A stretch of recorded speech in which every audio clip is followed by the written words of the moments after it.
میں نے کہا ایک آنسو نکل گیا، یا اللہ بھول ہو گئی، یا اللہ بھول ہو گئی، یا اللہ بھول ہو گئی، یا اللہ معاف کر دے۔ اللہ معاف کر دیتے ہیں۔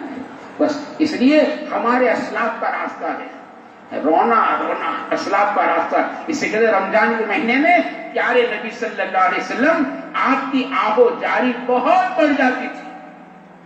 آپ کا رونا رونا نہیں، آہو جاری کے معنی رونا نہیں ہوتا، آہو جاری کے معنی کاکلودی، جس کو گجراتی میں کہو کاکلودی۔ پیارے نبی صلی اللہ علیہ وسلم کی رمضان کے مہینے میں آپ کی کاکلودی، آپ کی آہو جاری رمضان میں بہت بڑھ جاتی تھی۔ رمضان اسی لیے ہے، رمضان کی مبارک راتیں اسی لیے ہے۔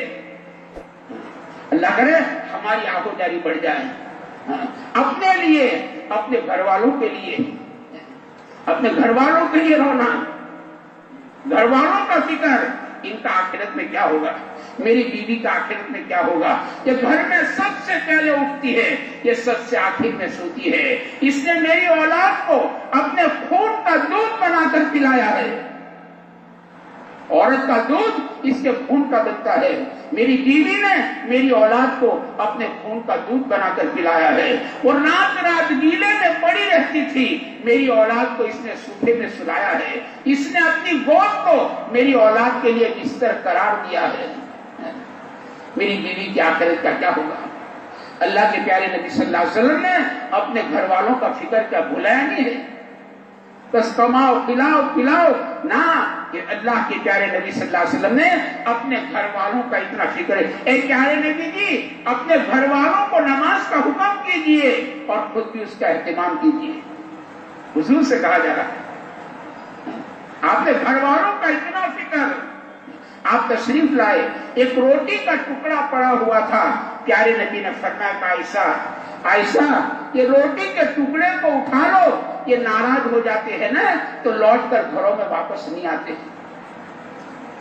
روٹی کا ٹکڑا، یہ فکر، اس کو کہتے فکر، گھر والوں کا فکر، ان کی آخرت کا کیا ہوگا، میری جوان بیٹی کی آخرت کا کیا ہوگا۔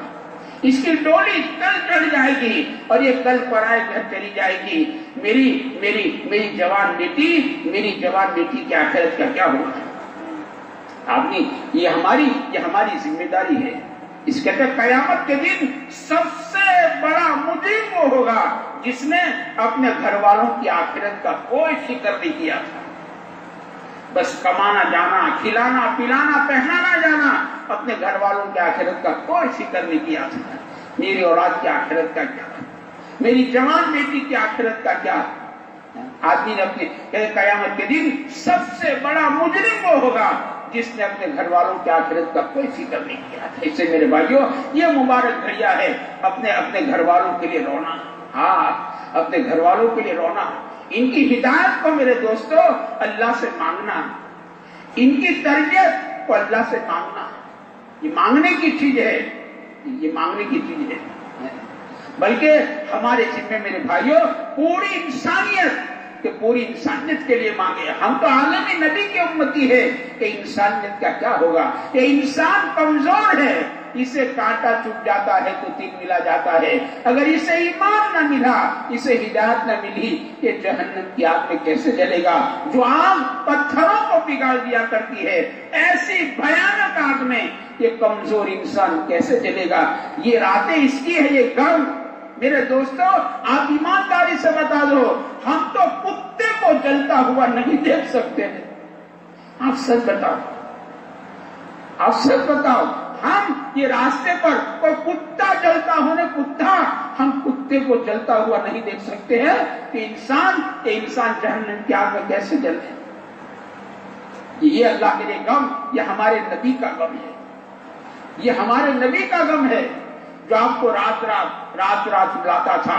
آپ دن میں بے قرار ہے، آپ راتوں کو بے چین ہے، دنیا گناہ کر کے چادر تان کر سو جاتی ہے، اللہ کا لاڈلا نبی رات کے اندھیریوں میں رو رہا ہے، آپ کے آنسو سے زمین تر ہو جاتی، اللہ کو رحم آ جاتا، اللہ جبرائیل کو بھیجتے، اے پیارے نبی کیا بات ہے، اتنا کیوں روتے ہو، یہ زمین تر ہو گئی۔ پیارے آقا فرماتے جبرائیل میں تو میری امت کے لیے روتا ہوں، میری امت کا کیا ہوگا، میری امت۔ یہ راتیں، یہ گھڑیاں میرے بھائیوں، یہ رونے کی راتیں، اپنے لیے، گھر والوں کے لیے، پڑوسی کے لیے، ہر بلکہ پوری امت کے لیے، بلکہ اللہ توفیق کے پوری انسانیت کے لیے میرے دوست رونا ہے۔